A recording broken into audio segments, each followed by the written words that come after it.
If my wife would have more sex with me, I wouldn't need porn.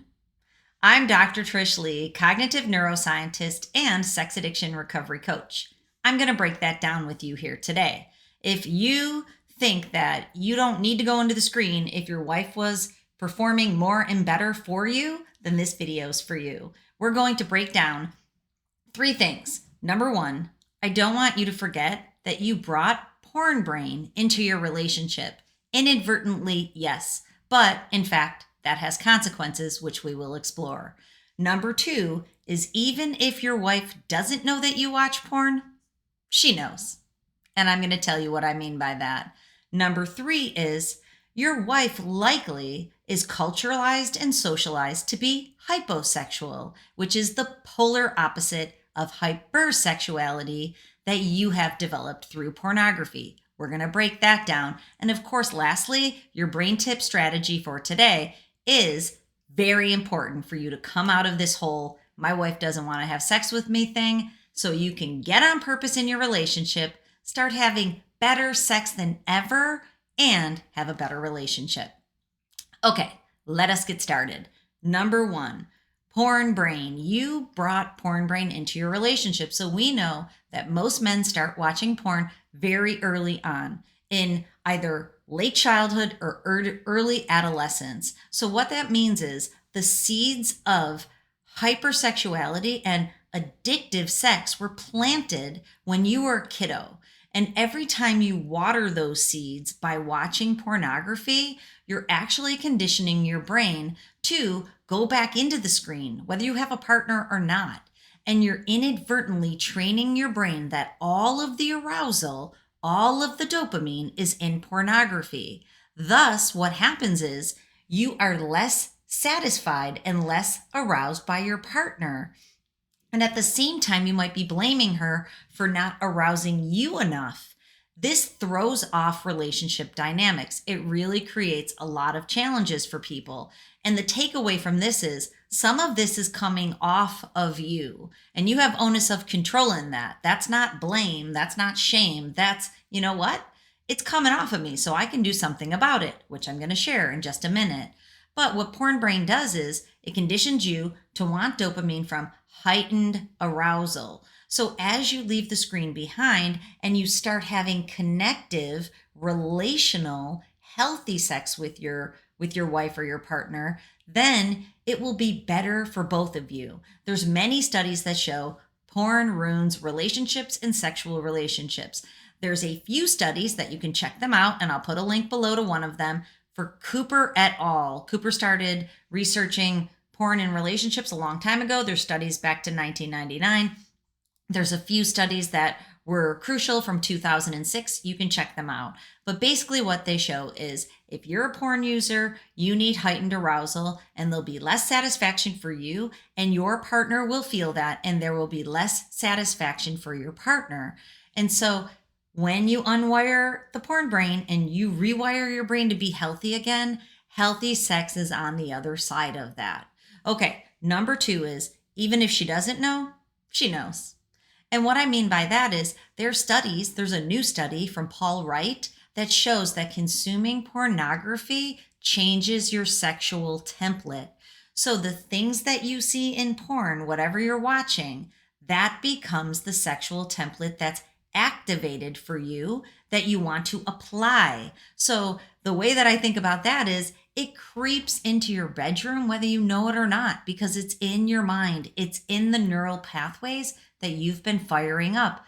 That's what your brain wants from sex. So you get into the bedroom and you want to include these acts that are objectifying your partner who doesn't want to be objectified. She doesn't want to be used as an object for your pleasure. She wants to have an experience with you. Those are 2 different things. And what that leads to is Dr. Jekyll and Mr. Hyde-ness, or just the Mr. Hyde-ness if you are always in that objectified pleasure-seeking mode. The Dr. Jekyll part is the coming and going of yourself or your need for pleasure no pun intended, right? Within your sexual experience. So what that looks like is you go to fantasy to get the heightened level of arousal that you need, or you try to do an act. And actually, there's a new study on choking that people are now finding sexual choking to be acceptable. Men, not women. Women who are being choked don't want to be choked. Men inadvertently will go to sexual choking because they're watching so much of it. And there's no negative consequences in porn. You don't see the porn performers being upset by being choked. That's left out. So there's activation, which leads you to want to apply that in your own relationship. And there's other studies that show the 5 most common acts that are portrayed in pornography performances are not anything a real healthy woman would want to experience in a connective, healthy sexual experience. So my point about that is she knows if you keep going to try to do things or you keep going off to fantasy, she knows when you've left the connective experience, or she just knows it's not the connective experience at all that she's looking for. So women don't want to keep going back for more of something that they don't want. And my point about the porn brain is that you might be inadvertently bringing that into every sexual experience with your partner. So I encourage you to evaluate that. Number 3, before we get to our brain tip and we'll evaluate together, number 3 is hyposexuality. So a lot of women really are cultured and socialized. Their families teach them not to, never mind think about sex or talk about sex or want sex, right? We're all taught not to talk about it. There's so much shame around sex in the first place that men are creating their own private sexual lives and women are convincing themselves they don't need sexual lives because their men have their private sexual lives. That's not good for anybody.